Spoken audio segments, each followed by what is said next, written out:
not sure if you're talking about the March on Wall Street at all, but yeah, I mean, I've agreed with you what you're saying. I try to make a point, I don't know. I actually want to ask you, what do you think about the stuff that's going on Wall Street, so on and so forth? I mean, Fox News, as you know, well, the propaganda machine that Fox News is just completely, trying to manipulate this, try to hush it up, or not even hush it up, like market or frame the people who are in this protest as like loons, as like Bill O'Reilly said, or just talk about how they're not actually doing anything, so on and so forth, that they're getting money for their parents and a whole bunch of other stuff like that. Which I mean, from that perspective, I guess some of that stuff is true, but still, more than anything, what happened on Wall Street was an absolute travesty, and the social change to which is coming about with this is something I did predict this. I had one video. I had another account that I made the same video about, but I don't have that account anymore. So like the oldest video I have where I'm talking about is like in March. But I said that there was going to be in 2008. I came up with a prediction because I realized the kind of not religious, the racial tension that was coming about because Obama was becoming a candidate with a really good chance of winning the Democratic nomination. As soon as I realized that there was going to be a lot of people who lived kind of ignorantly and accepted everything the government did because they were under the delusion that the government was out for their benefit because the 43 presidents previous to that, or the 43 presidents that we had, were white. So they're like, oh, I'm white, and the most powerful person in our country is white. Oh, I'm getting screwed over by the Republicans. I'm getting screwed over economically, but it's okay because they're still looking out for my best interests. It's also the reason like why a lot of different criminal laws were allowed to take place and a lot of different action. If any logical person truly knew about it, would understand that it's complete and absolute bullshit. But it happened because of the fact of the level of ignorance. And I realized that there was another group. Another group was who was it? The group that actually wanted real freedoms. The group that I was talking about previous, like the Tea Party. I knew that they want less freedoms in all reality. What they want is freedoms for other people's freedoms to continue the social understanding of being in the level of superiority, or just taking like religious backgrounds, so forth, and imposing them on other people in order to come to a level of, like I said, superiority. And the fact that they can actually impose their religious views on a government or on actions in the government just gave them this like higher sense of superiority. And they really want less freedoms because I think freedoms is generally freedoms for all, like freedom for gay marriage or civil union, freedom for marijuana. I guess there's certain things that are harmful, but yeah, like at least at the very least decriminalization of marijuana, so on and so forth, and stuff like environmental, like changing the environment, taking away the ability for corporations to completely manipulate our political system, like real freedoms, like real actual freedoms. And when I made this prediction, I was like 100% positive, but I knew that the group that really wanted more freedoms had all these different issues to which they were trying to champion. Like, marijuana was an issue for me. And then I eventually realized, like, if I want, like, the people think that gay marriage is a right, so on and so forth, or something that should be fought for, I should fight for them. Like, even though marijuana was an issue to which I was going out for, I felt I would have to fight for the people who believe that gay marriage is something that's beneficial, and vice versa. Because as soon as the crowd like that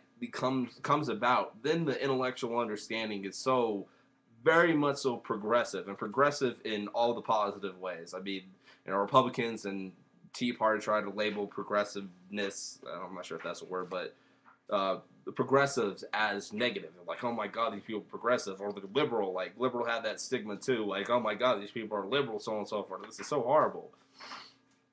I think right now, socially, people are starting to realize the inequality of the system. And I realize that our system is completely based off money. They had a statistic that said 93% of the people who won in this last election had more money. 97%. That shows us money runs everything. And if money runs everything, if you want to even win, that means you have to get money from somewhere. You're probably going to get it from the interest groups, like Wall Street, the banks. So you constantly just have to worry about where this money is coming from, where the influence to the politician to which we elect is coming from. I think finally people are starting to wake up. The people who really want real freedoms are coming out. And I mean, I watch Fox News, and I was watching Fox News today because I see some clips that are just freaking horrible. And I realize that Fox News is worried because it is a propaganda machine. And the thing a propaganda machine does not want to happen is people to finally wake up and realize that their propaganda is being spoken to them. Because as soon as people start realizing that a propaganda machine is speaking propaganda to it, the propaganda goes out the window because people are going to wake up and realize, like, oh, this is bullshit. And I mean, I guess it's either good or bad, but the majority of people who watch Fox News are already so fucking ignorant. They really have no idea or no real understanding about what's going on. They just kind of want to have this certain position or this certain understanding of a perpetuation of just anger for no apparent reason. Well, I think a lot of it is racially based, but still, they want to act like it's just like taxes, even though Obama lowered taxes for the large majority, like the Tea Partiers, so on and so forth. But yeah, I think what was I gonna say? Yeah, I think generally our system is just messed up. I mean, I look at like teachers. Like there is a big debate about the teachers' union, so on and so forth. Which, for at least for high schools, I think really kind of has a messed up aspect for a lot of different issues because of the fact, like I said, like teachers' union in high schools are just insanely messed up. There's some bad teachers, there's some good teachers. I remember the good teachers. Like the good teachers would give you books.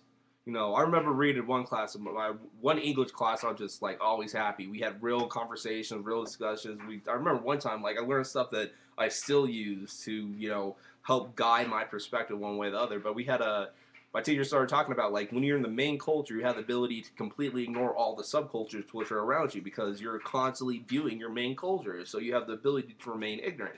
And I think that's kind of what happened with like the Tea Party. A lot of Republicans constantly viewed the main culture, and they just like constant connection. As soon as Obama got up, it was just like, what's going on? And I think either consciously or subconsciously, they just like went into shock and just like, oh my God, this is horrible. I need to get my country back. Your country never went anywhere. We elected Obama for reasons, for good reasons. And it's kind of hard for people to actually come to that conclusion, that final conclusion that there's other cultures around here.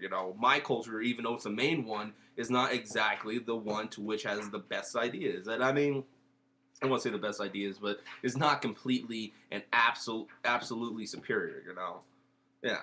And I don't know. I was just watching Fox News, just in shock. Like some of the stuff they were saying, like can O'Reilly, I can't stand O'Reilly, was talking all this stuff about like these people are loons, these are anarchists. They're not anarchists. They're people that realize that our system is insanely messed up, and Fox News wants to propagate this propaganda to allow the position of the Republican Party to continue as such, and they try to come up with class warfare like it's a horrible thing when Fox News and the Republican Party are all about class warfare. That's what they do by perpetuating these tax brackets or perpetuating this, trickle down theory. It's pretty much saying that you just got to rely on the rich people, the really rich, to give you jobs, and that's how it works. That's just how it works. You can't ask anything about it. That's just how it works. I mean, it's absolutely class warfare.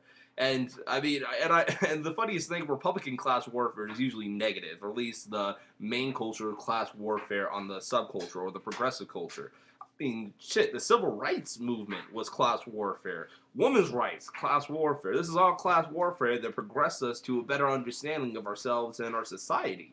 But Fox News can't deal with because, again, it's a propaganda machine. And people who watch this propaganda machine and are constantly connected and vote towards a propaganda machine or do what a propaganda machine, speaks about, so on and so forth, are going to finally wake up if class warfare starts coming about.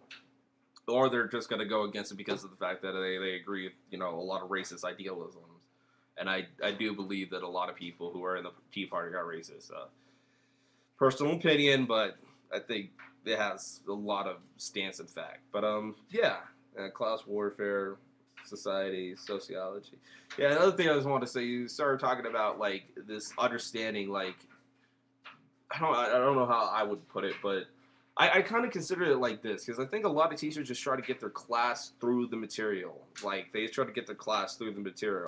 Well, I think it's more important to have the ability to give a person the ability to finally reinterpret this understanding or this information for themselves in a way to which they can actually comprehend it. They're not just, like fact smart or book smart. They're actually intellectually smart. They can reinterpret information for their own perspective, and understand it and then speak about it. But I think a lot of that is coming out of the system due to this level of just, you know, work.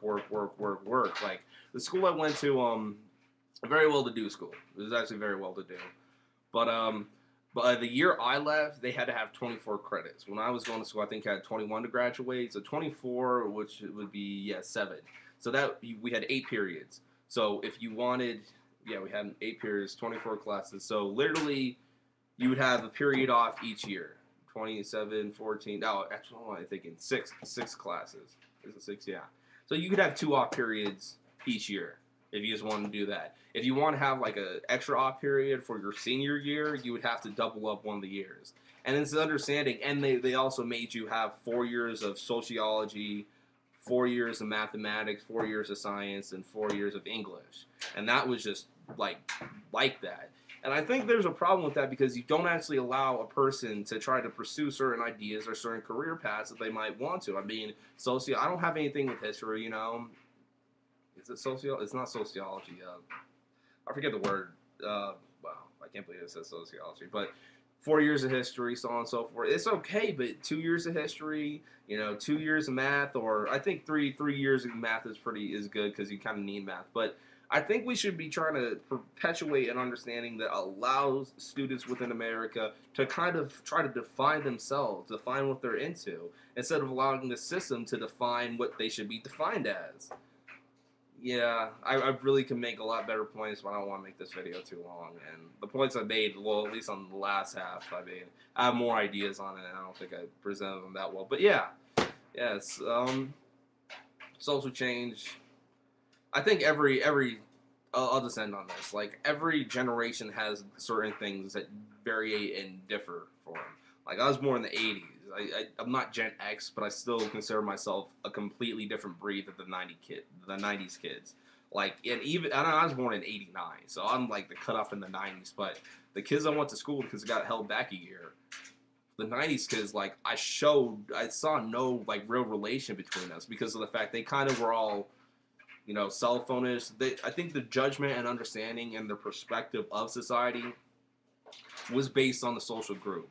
When people like me, like growing up in, you know, 89, or being born in 89, the way I saw, you know, social progression was you kind of did your own thing. You did what you liked, and, you know, you made music, you know, if you had the ability to. You did a lot of stuff with the kids that lived in your neighborhood. You did all that stuff, and it wasn't so much about you know, the greater social understanding. Is about kind of yourself growing with the social perspective or social growth.